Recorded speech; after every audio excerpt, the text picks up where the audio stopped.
மகாபிரிவாச்சரணம். ஒவ்வொரு செயல்களுக்கும் நம்ம ஆன்மீகத்தில் செய்யக்கூடிய ஒவ்வொரு செயல்களுக்கும் ஒரு காரணங்கள் உண்டு. நம்ம செய்யக்கூடிய பூஜைகள் ஆகட்டும், ஒரு தேங்காய் உடைக்கிறதுலேருந்து வாழைப்பழம் வைக்கிறதுலேருந்து சிதறகாய் போடுறதுலேருந்து அனைத்துக்குமே ஒரு காரணங்கள் உண்டு. குழந்தைங்கள் கேட்கும் பொழுது நம்மளுக்கு அந்த காரணம் தெரியாமல் இருந்திருக்கும்.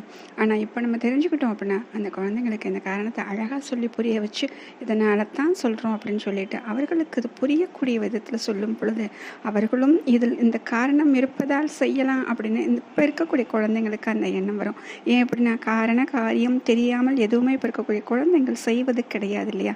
இப்போ நமக்கு இருக்கக்கூடிய முக்கியமான தேவை இனி வரக்கூடிய தலைமுறைகளை அனைவரையும் இந்த ஆன்மீகத்துக்குள்ளே நம்ம கொண்டு வரணும் அப்படிங்கிறது தான். அப்போ அதுக்காக சொல்லும் பொழுது இந்த சிதறுகாய் உடைக்கிறது, அந்த சிதறுகாய் உடைக்கிறது அப்படிங்கிற ஒரு விஷயத்தை சொன்ன உடனே நமக்கு அந்த பிள்ளையார் ஞாபகம் வந்துடும்.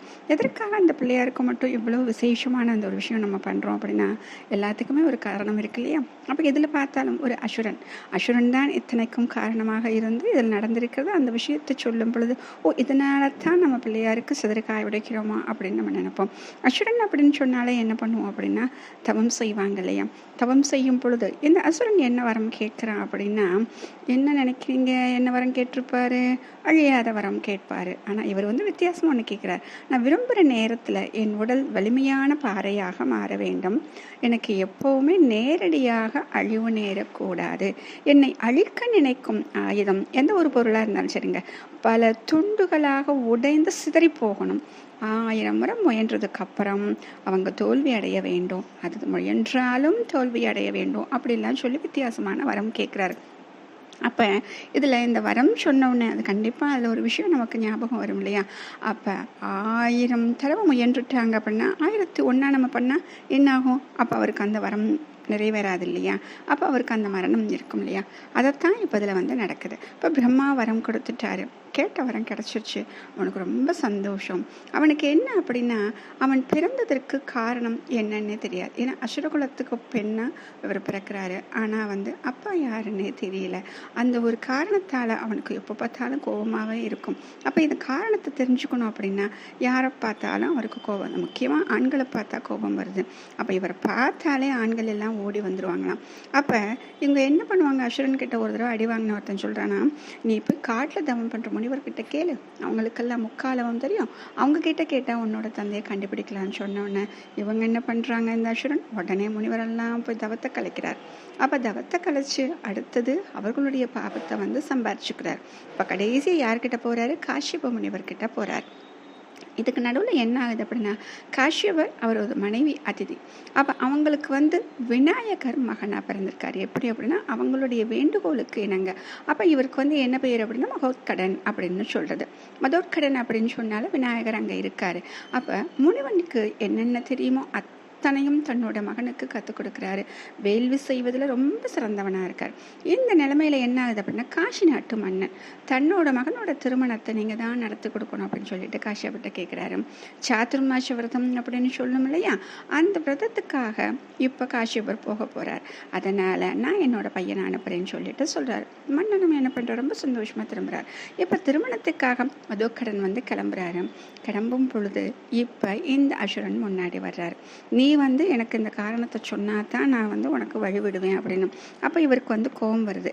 என்ன சொல்கிறாரு, காஷி நாட்டு மன்னன் மகனோட திருமணத்தை நான் நடத்தி வைக்க போகிறேன், உன்னோட கேள்விக்கு பதில் சொல்ல எனக்கு நேரம் இல்லை, திருமணத்தை முடிச்சதுக்கப்புறமா திரும்பி வர்றப்ப பதில் சேர்ந்தா சொல்கிறேன் அப்படின்னு சொல்கிறார். என் கேள்விக்கு பதில் கிடைக்காம உன்னை போக விட மாட்டேன்னு சொன்ன உடனே இவர் என்ன பண்ணுறாரு, இவருக்கு பலம் அதிகம் இல்லையா, அவனை பலமாக பின்னோக்கி தள்ளிடுறார். அப்போ எதிர்பாராமல் என்ன கீழே விழுந்ததில் மயக்கமாயிடுறார். இப்போ இவர் என்ன பண்ணிட்டார், மதோக்கடன் காசிக்கு போயிட்டார். இப்போ காஷி நாட்டு மன்னர் அரண்மனை வாசலுக்கு வந்துட்டார். இப்போ அந்த அசுரனுக்கு மயக்கம் தெரிஞ்சிருச்சு. என்ன வரம் வாங்கியிருக்காரு, நினைத்த நேரத்தில் பாறையாக மாறலாம். இப்போ உடனே என்ன பண்ணுறாரு, அரண்மனை வாசலை ஒரு பாறையாக மாறி அடைச்சிட்டார். யாருமே உள்ளே போக முடியாது. ஆச்சரியமாக எல்லாரும் பார்க்குறாங்க, எங்கேருந்து இந்த பாறை வந்துச்சு, இப்படி வாசலை மூடிட்டு நிற்கிது அப்படின்னு. ஆனால் விநாயகருக்கு தெரியும் இல்லையா. அப்போ அவர் சொல்கிறாரா, ராஜா உங்கள் மகனோட திருமணத்தில் சின்ன தடை இருக்குது, அதனால் 1001 தேங்காய் கொண்டு வாங்க அப்படின்னு சொல்கிறார். இப்போ ஞாபகம் வச்சுக்கோங்க, 1001 1000 தடவை முயன்றாலும் அப்படின்னு ஒரு வார்த்தையை சொன்னார் இல்லையா. இப்போ 1001 சரின்னு சொல்லிட்டு மன்னனும் தேங்காயெல்லாம் கொண்டு வர சொல்கிறாரு. இப்போ மதோக்கடன் என்ன பண்ணுறாரு, தேங்காயை ஒவ்வொன்றா எடுத்து எடுத்து எடுத்து பாறை மேலே போடுறாரு. அவர் என்ன சொல்கிறாரு, அந்த மாதிரி என் மேலே எது ஒரு விழுந்தாலும் சுக்கல் சுக்கலாக போகணும்னு சொன்னாரா, அதே மாதிரி துண்டு துண்டாக போயிடுதுங்க. இதுதான் சதுர தேங்காங்க. சரி, இப்போ அடுத்தது என்ன ஆகுது, அப்போ அந்த அசுரனுக்கு வழி பொறுக்கலை, இருந்தாலும் பொறுத்துக்கிறான். ராஜா என்ன பண்ணுறது அப்படின்னு அந்த வரத்தின்படி 1000 முறை தாக்கியாச்சா. இப்போ உடலுக்கும் உயிருக்கும் அழிவு வராதுன்னு அவனுக்கு தெரியும். ஆனால் அந்த தேங்காய் என்ன பண்ண போகுது, சாதாரண ஒரு தேங்காய், இது நம்மளை என்ன பண்ண போகுதுன்னு அவர் நினச்சிக்கிட்டே இருக்கார். 1000 தேங்காயை உடைச்சிட்டு 1001 அப்படின்னு சொல்லிட்டு அந்த தேங்காயை பாறையில் எறிகிறாரு. எரிஞ்ச உடனே பாறை உருமாறிடுச்சு. இந்த அசுரன் உண்மை உருவம் தெரிகிறது. அப்போ பூமி பிளந்து அசுரன் பூமிக்குள்ள போக அந்த பலவும் மூடிக்குது. இப்படி அசுரன் அழிந்தான். இப்படித்தான் இந்த சிதறக்காய் உடைக்கிறது அப்படிங்கிறதே வந்துச்சு. அப்போ இது போல நமக்கு என்ன தடைகள் வந்தாலும் அந்த தடைகள் எல்லாம் விலகி போயிடும். ஏன் அப்படின்னா அவ்வளோ பெரிய அசுரன், அந்த அசுரனையே என்ன ஆனார்னு பார்த்தோம் இல்லையா. அப்போ எந்த தடைகளை போல நமக்கு வரக்கூடிய தடைகளையும் விநாயகர் அகற்றி விடுவார் அப்படிங்கிறதுக்குத்தான் சிதறக்காய் உடைக்கிறோம். அப்படி வாழ